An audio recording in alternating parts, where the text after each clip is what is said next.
Hello friends, welcome in my channel learn and code easily. आप देख रहे हैं HTML ट्यूटोरियल और आज के इस लेक्चर में मैं आपको आईडी और क्लासेस के बारे में बताऊंगा। So let's start. पिछली वीडियो में हम एट्रीब्यूट्स के बारे में पढ़ चुके हैं। आईडी और क्लास भी एट्रीब्यूट्स ही होते हैं, ठीक है। तो सबसे पहले मैं आईडी एट्रीब्यूट के बारे में बात करता हूँ। आईडी एट्रीब्यूट का यूज HTML एलिमेंट को यूनिक आईडी स्पेसिफाई करने के लिए किया जाता है और जो हम वैल्यू देते हैं आईडी एट्रीब्यूट को वो पूरे HTML डॉक्यूमेंट में यूनिक होती है। ये मैं आपको एक एग्जांपल के साथ बताता हूँ। सबसे पहले विजुअल स्टूडियो ओपन करेंगे और यहाँ पे मैं दो पैराग्राफ टैग ले लेता हूँ, ठीक है। अब पहले वाले पैराग्राफ टैग को मैं आईडी देता हूँ P1, ठीक है। आप कुछ भी लिख सकते हैं जो आपका मन करे। और दूसरे पैराग्राफ टैग को मैं आईडी देता हूँ P2। इसे सेव कर लेता हूँ। अब मैंने आपसे क्या बोला था कि आईडी एट्रीब्यूट का यूज HTML एलिमेंट को यूनिक आईडी स्पेसिफाई करने के लिए करते हैं। तो देखिए यहाँ पे दोनों की आईडी अलग अलग है, मतलब ये यूनिक है। और पूरे HTML डॉक्यूमेंट में जो मैंने एक बार वैल्यू किसी आईडी को दे दी है वो वैल्यू मैं किसी और एलिमेंट की आईडी एट्रीब्यूट को नहीं दे सकता। मीन्स जैसे मैंने यहाँ पे पहले वाले पैराग्राफ टैग को आईडी दे दी है P1, अब मैं दूसरे पैराग्राफ टैग को भी आईडी P1 दूंगा तो ये गलत होगा, क्योंकि आईडी हमेशा यूनिक होती है। आईडी का यूज हम एलिमेंट को यूनिकली आइडेंटिफाई करने के लिए करते हैं, ठीक है। तो इस इंडेक्स डॉट एचटीएमएल डॉक्यूमेंट के अंदर जितने भी एचटीएमएल एलिमेंट होंगे, जैसे इमेज वाला हो गया और हेडिंग हो गया, तो अब इमेज और हेडिंग दोनों टैग में से मैं किसी को भी ना P1 आईडी दे सकता हूँ ना P2। तो आई होप आप समझ गए होंगे कि मैं क्या कहना चाहता हूँ। अब मैं आपको थोड़ा शॉर्ट में बता देता हूँ कि आईडी एट्रीब्यूट का यूज हम HTML एलिमेंट को यूनिक आईडी स्पेसिफाई करने के लिए करते हैं, जैसे कि हमने यहाँ पे करा है P1 और P2। और पूरा HTML डॉक्यूमेंट मीन्स जैसे ये है index.html, ये पूरा एक डॉक्यूमेंट है HTML। तो पूरे HTML डॉक्यूमेंट में अगर मैं किसी HTML एलिमेंट को कोई आईडी दे देता हूँ और उसमें एक वैल्यू पुट कर देता हूँ, तो उस वैल्यू को मैं किसी और HTML एलिमेंट की आईडी एट्रीब्यूट में नहीं डाल सकता, ठीक है। जैसे कि मैंने यहाँ पे पहले वाले पैराग्राफ टैग को आईडी दी है P1, तो मैं इस HTML डॉक्यूमेंट index.html में किसी भी HTML एलिमेंट की आईडी अब P1 नहीं रख सकता, ठीक है। अब और जानते हैं आईडी के बारे में। आईडी एट्रीब्यूट का यूज हम किसी भी HTML एलिमेंट में कर सकते हैं, ठीक है। बस शर्त यह है कि उसकी जो वैल्यू है वो यूनिक होनी चाहिए और आईडी एट्रीब्यूट की वैल्यू में वाइट स्पेस नहीं होना चाहिए। जैसे कि मैं P और 2 के बीच में स्पेस देता हूँ तो ये वैलिड नहीं है, इसमें कोई भी वाइट स्पेस नहीं होना चाहिए, ठीक है। अब आईडी एट्रीब्यूट का हम यूज क्यों करते हैं ये भी तो जानना है। अभी तो हमने ये जाना है कि आईडी एट्रीब्यूट होता क्या है और इसकी क्या क्या फीचर्स हैं। अब हम ये जान लेते हैं कि हम आईडी एट्रीब्यूट का यूज क्यों करते हैं, ठीक है। अगर हम किसी HTML एलिमेंट में CSS, जावास्क्रिप्ट या किसी भी बैकएंड प्रोग्रामिंग लैंग्वेज द्वारा कोई टास्क परफॉर्म कराना चाहते हैं तो वहां हम आईडी एट्रीब्यूट का यूज करते हैं। जैसे कि पहला वाला पैराग्राफ टैग है, इसमें मैं कोई CSS लगाना चाहता हूँ तो किस प्रकार लगाऊंगा? आईडी के द्वारा। चलो लगा के देखते हैं। स्टाइल टैग, ये तरीका होता है इंटरनल CSS लिखने का। अब जब हम P1 आईडी का यूज करके पहले वाले पैराग्राफ टैग में CSS यूज करेंगे तो इस आईडी की वैल्यू को हम कैसे कॉल करेंगे वो देखते हैं। तो आईडी को कॉल करने के लिए हम हैश का यूज करते हैं और फिर आईडी लिखेंगे P1 और फिर कर्ली ब्रैकेट लगाएंगे और उसके बाद लिखेंगे कलर एक्वा।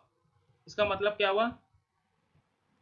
इसके बीच में मैं कुछ लिखता हूँ माई फर्स्ट डॉक्यूमेंट, ठीक है। और इसमें लिख देता हूँ माई लास्ट डॉक्यूमेंट।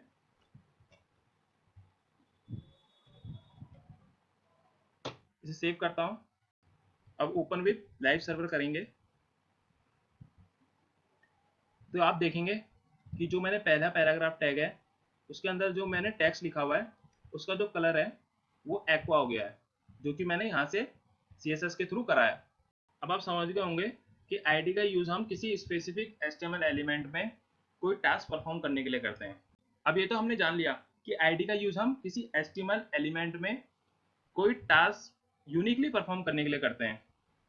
ठीक है, अब मैं चाहता हूं कि जो दोनों पैराग्राफ टैग हैं इन दोनों के टेक्स्ट का कलर जो है एक्वा हो जाए, जो कि केवल अभी पहले वाले पैराग्राफ टैग का है। ये कैसे होगा?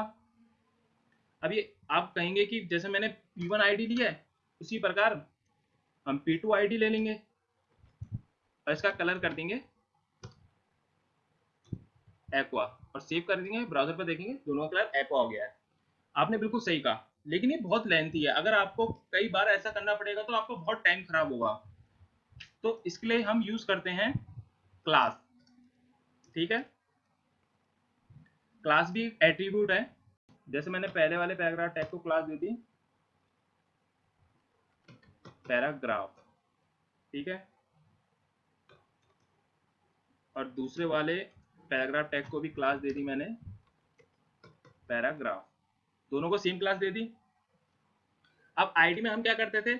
आईडी में हम यूनिक देते थे आईडी, ठीक है, लेकिन क्लास का हम यूज ही इसलिए करते हैं कि जैसे मैंने आपको बोला कि मैं दोनों पैराग्राफ टैग के अंदर जो टेक्स्ट है उसका कलर मैं एक्वा करना चाहता हूँ, तो मैंने आपको बता दिया कि आईडी से आप कैसे कर सकते हैं, लेकिन वो बहुत लेंथी प्रोसेस है और कई बार सिचुएशन ऐसी आएगी कि आप उसका यूज नहीं कर पाओगे, तो उसके लिए हम क्लास का यूज करते हैं। जैसे कि हम आईडी यूनिक देते थे, क्लास हम यूनिक नहीं देते। सबसे बड़ा फायदा क्लास का यही है। जो कि क्लास है पैराग्राफ, इसको आप अपने HTML डॉक्यूमेंट के अंदर कितने भी HTML एलिमेंट्स में दे सकते हैं। मीन्स अगर जैसे ये इमेज है, यहाँ से मैं कॉपी करके इसे इसके अंदर भी डाल सकता हूँ और H1 के अंदर भी डाल सकता हूँ। ठीक है, H1 के अंदर टेक्स्ट लिख देते हैं डॉक्यूमेंट, और इसको मैं इमेज टैग को यहाँ से डिलीट कर देता हूँ।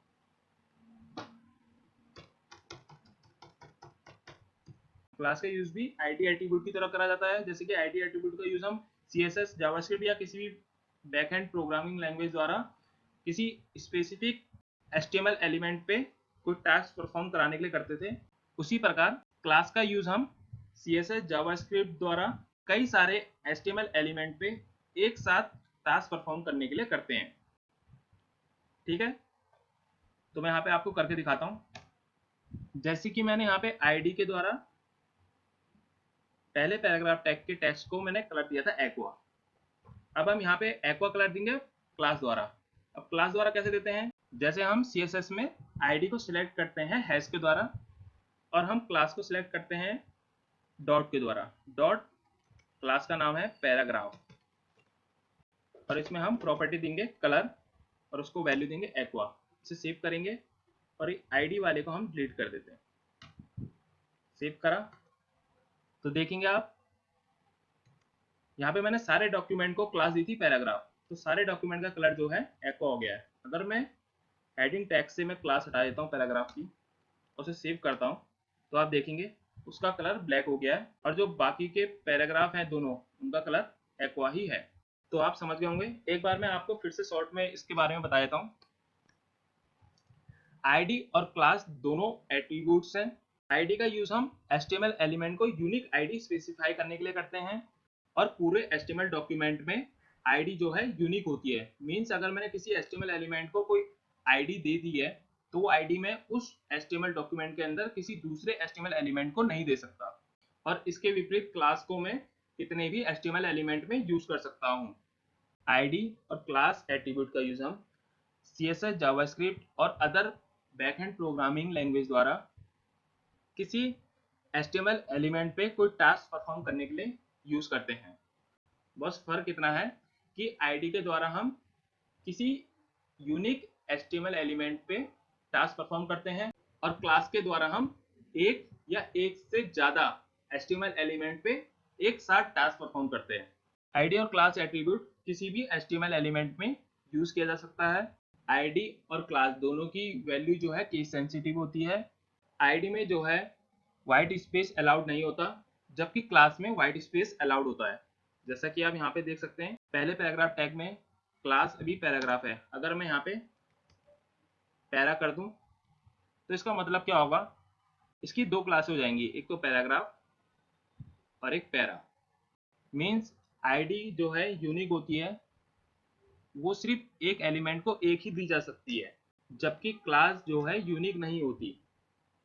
एक ही क्लास को हम कई सारे एलिमेंट पे दे सकते हैं, जैसे कि यहाँ पे आप पैराग्राफ क्लास देख रहे हैं, और एक एचटीएमएल एलिमेंट को आप एक से ज़्यादा क्लास भी दे सकते हैं।